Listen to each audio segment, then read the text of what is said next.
এখন আমরা ফোর্থ সেমিস্টারের জিওগ্রাফি অনার্সের একটি গুরুত্বপূর্ণ প্র্যাকটিক্যাল ব্রেকিং পয়েন্ট অ্যানালাইসিস নিয়ে আলোচনা করব। ব্রেকিং পয়েন্ট অ্যানালাইসিস খুবই একটি গুরুত্বপূর্ণ প্র্যাকটিক্যাল। এটা ফোর্থ সেমিস্টারে ক্যালকাটা ইউনিভার্সিটির সিলেবাসে রয়েছে। তো এই প্র্যাকটিক্যালটি করার আগে কতগুলো বিষয় সম্পর্কে আমাদের জানতে হবে, সেটা হলো ফাংশনাল রিজিয়ন। তো রিজিয়ন সম্পর্কে আমরা মোটামুটি যারা জিওগ্রাফি অনার্স নিয়ে পড়ছি তাদের পূর্বেই ধারণা হয়েছে। ফাংশনাল রিজিয়ন কি, অর্থাৎ কোনো একটি অঞ্চল যদি কোনো কার্যবলীর ভিত্তিতে তৈরি হয় তখন তাকে ফাংশনাল রিজিয়ন বলতে পারি। উদাহরণ দিলে তোমরা সবাই বুঝতে পারবে, যেমন কলকাতা একটা ফাংশনাল রিজিয়ন।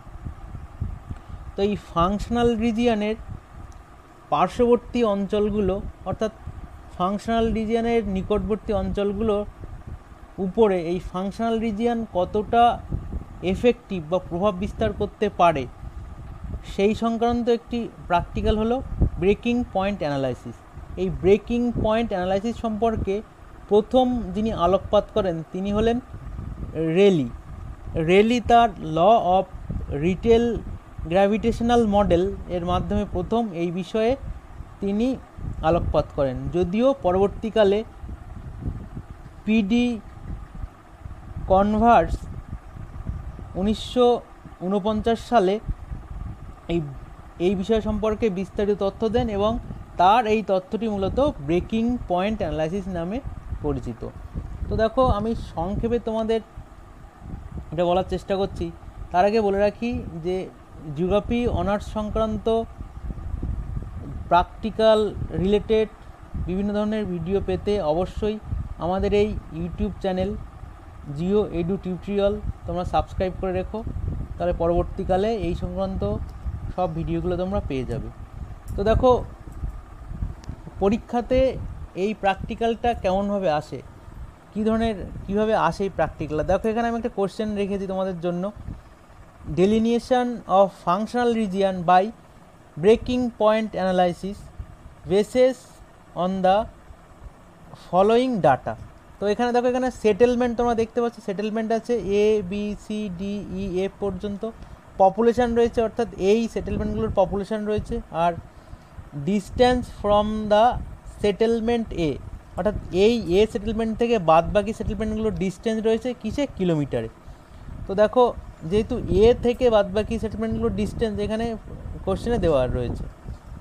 এবার দেখো, এই প্র্যাকটিক্যালটা করতে গেলে আমাদের যেটা করতে হবে সেটা প্রথমেই বলে দিই যে এই প্র্যাকটিক্যালটা করার আগে ঠিক আমাদের এইভাবে একটা রো আর কলাম আমাদেরকে এইভাবে করে নিতে হবে। দেখো, এখানে আমি লিখেছি, দেখো তোমাদের জন্য, তোমাদের সুবিধার্থে কাজটা আমি আগেই করে রেখেছি। দেখো, calculation for breaking point analysis বলে লিখলাম। এখান থেকে স্টেশন, যেটা কোশ্চেনে ছিল স্টেশনগুলো আমি লিখেছি। পপুলেশান, যেটা এখানে কোশ্চেনে ছিল সেটাকে আমি লিখেছি। এরপরে দেখো, ডিস্টেন্স ফ্রম দ্য সেটেলমেন্ট এ, যেটা কোশ্চেনে ছিল ডিস্টেন্স ফ্রম দ্য সেটেলমেন্ট এ, সেই ডিস্টেন্সগুলো এখানে লিখেছি। লেখার পরে দেখো, এখানে ডিস্টেন্স অন স্কেল, অর্থাৎ এই ডিস্টেন্সগুলো আমি স্কেলে কনভার্ট করেছি। কারণ দেখো, 50 কিলোমিটার যে ডিস্টেন্স সেটা তো আমি খাতাতে আঁকতে পারবো না, তার জন্য এটাকে আমি স্কেলে কনভার্ট করে নিয়েছি যে 1 সেমি ইকুইভ্যালেন্ট 10 কিমি। তো অর্থাৎ 10 কিমি, এইগুলোকে সবাইকে যদি 10 দিয়ে ভাগ করি তাহলে যেটা পাবো সেটা সেন্টিমিটার আসবে, এবং এই সেন্টিমিটারের মানগুলো এগুলো আমি খাতাতে দেখাতে পারবো।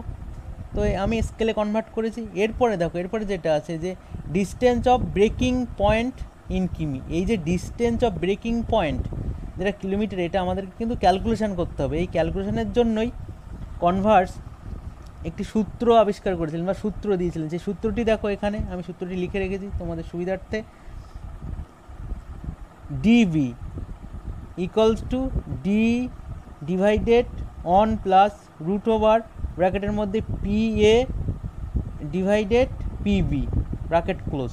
এখন দেখো, এখানে লেখা আছে হোয়ার ডিভি ইকুয়ালস টু কি, distance from the small settlement in kilometre. D equals to কি, D equals to distance between the two settlement A and B। এই যে A অ্যান্ড B এর মধ্যে যে ডিস্টেন্স সেটা হচ্ছে D। PA কি, PA equals to population size of the larger বা লার্জ সেটেলমেন্ট। আর পিবি কি, পিবি হলো population size of the small settlement. তো এইভাবে আমরা এই ডিবি এর ফর্মুলা থেকে আমরা প্রত্যেকটা স্টেশনের মানে যেগুলো দেওয়া আছে স্টেশনগুলোর ব্রেকিং পয়েন্টগুলো আমরা বের করতে পারবো। তো এই সূত্র এই ফর্মুলাটা ইউজ করে কীভাবে ব্রেকিং পয়েন্টগুলো বের করেছি দেখো, আমি এখানে একটা এক্সাম্পল দিয়ে তোমাদের দেখিয়ে দিচ্ছি। দেখুন example, station A and B এর মধ্যে ব্রেকিং পয়েন্ট বা ব্রেকিং পয়েন্ট অ্যানালাইসিস কীভাবে আমরা করছি। তো ফর্মুলাটা আমি এখানে রেখেছি। ফর্মুলাতে দেখো ডি ইকুয়ালসটা আমি বলেছিলাম distance from A and B. A and B এর মধ্যে ডিস্টেন্স দেখো, এ অ্যান্ড বি এর মধ্যে ডিস্টেন্স এখানে কোশ্চেনে দেওয়া আছে কত, 50। তো আমি এখানে দেখো এই জন্য আমি এখানে 50 লিখেছি। দেখো এরপরে দেখো এ প্লাস এ ফর্মুলা থেকে এ এসছে প্লাস দেখো এখানে পি এ উল্লেখ করা আছে কি, দেখো এখানে লেখা আছে পি এ সমান কী লেখা আছে, পি এ দেখো population size of the larger settlement, অর্থাৎ এখান থেকে সব থেকে বড় পপুলেশন সাইজ যেটা সেটা আমি লিখব। দেখো এখানে সব থেকে বড় পপুলেশন সাইজ কোনটা, দেখো এখান থেকে আমি দেখে নিলাম সব থেকে বড় পপুলেশন সাইজ সব থেকে বড় কার, এ সেটেলমেন্টের, অর্থাৎ এটা। তাহলে আমি এ সেটেলমেন্টের পপুলেশন সাইজটা এখানে আমি দেখো এখানে লিখেছি। ডিভাইডেড দেখো পিবি সমান কী আছে, পিবি দেখো আরেকবার তোমরা দেখে নাও পিবি সমান কী আছে, পিবি সমান দেখো ফর্মুলাতে কী আছে, পিবি সমান population size of the smallest settlement, অর্থাৎ এই যে পপুলেশনের মধ্যে সব থেকে স্মলেস্ট সেটেলমেন্ট কোনটা তার পপুলেশন।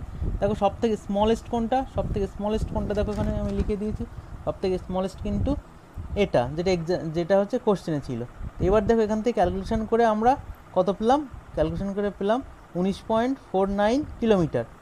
তো আদার ক্যালকুলেশন সেম, অর্থাৎ অন্য যে ক্যালকুলেশনগুলো করব, অর্থাৎ এ থেকে বি এর করেছি, এবার বি এ থেকে সি এর করব, এ থেকে ডি এর করব, এগুলো সব একই ফর্মুলা ইউজ করে এইগুলো করব। তো এই ক্যালকুলেশন করে এই মানগুলো যে মানগুলো পাবো প্রত্যেকটা ইন্ডিভিজুয়াল, সেটা দেখো এইখানে পুট করব, এইখানে রাখবো। এরপর দেখো এটা এই যে মানগুলো, অর্থাৎ এই এত কিলোমিটার তো আমি খাতাতে আঁকতে পারবো না, তো তার জন্য আমাকে কী করতে হবে, এটাকেও আমাকে স্কেলে কনভার্ট করতে হবে। তো দেখো এখানে স্কেল নিয়েছি, এরকম করে স্কেল অন সেমি ইকুইভ্যালেন্ট, এই একই স্কেল নিয়েছি 10 কিমি। তো 10 কিমি দিয়ে এগুলোকে সব ভাগ করলে এই স্কেল আসবে, অর্থাৎ এই এত সেন্টিমিটার করে আমি খাতাতে ড্রয়িং করব। এবার দেখো কীভাবে এই ড্রয়িংটা কীভাবে করছি দেখো। তো এখানে এইটা এ সেটেলমেন্ট, দেখো ভালো করে এ সেটেলমেন্ট থেকে অন্য টাউনগুলোর অ্যাকচুয়াল ডিস্টেন্স কত, যেগুলো আমি অ্যাকচুয়াল ডিস্টেন্স পেয়েছিলাম। তো এ সেটেলমেন্ট থেকে অন্য টাউনগুলো দেখো, এই যে এ সেটেলমেন্ট থেকে যে ডিস্টেন্স আমি এখান থেকে পেয়েছি, এ সেটেলমেন্ট থেকে বি এর ডিস্টেন্স 5 সেন্টিমিটার, সি এর 5.5 সেন্টিমিটার, ডি এর 9 সেন্টিমিটার, ই এর 4.5, এফ এর 4.2। তো এখান থেকে আমি এই এ সেটেলমেন্ট থেকে 5 সেন্টিমিটার আমি এটা দেখলাম বি এর, এরপরে দেখো এ থেকে সি এর যেটা পেয়েছিলাম 5.5 সেন্টিমিটার, পরপর সবগুলো এইভাবে স্কেল দিয়ে আমি এঁকে নেব। এরপরে দেখো এইটা করার পরে আমাকে যেটা করতে হবে যে অ্যাকচুয়াল, অর্থাৎ এ সেটেলমেন্ট থেকে বাদবাকি সেটেলমেন্টগুলোর, অর্থাৎ এ সেটেলমেন্ট থেকে বাদবাকি যে সেটেলমেন্টগুলো তার বা বাদবাকি যে শহরগুলো তার ডিস্টেন্স ছিল এতটা। এবার আমাকে ব্রেকিং পয়েন্ট অ্যানালাইজ করে দেখতে হবে যে এ সেটেলমেন্টটা বাদবাকি সেটেলমেন্টের উপরে কতটা প্রভাব বিস্তার করতে পেরেছে।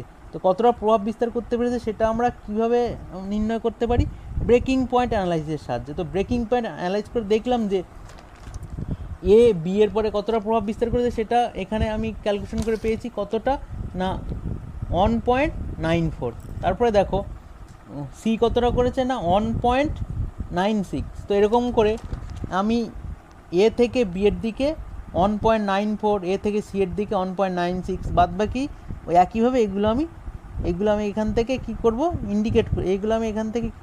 স্কেল দিয়ে ইন্ডিকেট করে দেবো। দেওয়ার পরে এইগুলোকে আমি স্কেল দিয়ে পরে অ্যাড করে দেবো। দেওয়ার পরে যে অংশটি দেখো, এই অংশটি অ্যাকচুয়ালি এই জোন অফ ইনফ্লুয়েন্স, অর্থাৎ এ যে সেটেলমেন্টটা বাদবাকি সেটেলমেন্টের উপরে এতটা পর্যন্ত প্রভাব বিস্তার করেছে। তো এইভাবে মূলত ব্রেকিং পয়েন্ট অ্যানালাইসিস করা হয়। আমি খুব অল্প সময়ের মধ্যে বোঝানোর চেষ্টা করলাম, আশা করি তোমরা উপকৃত হবে।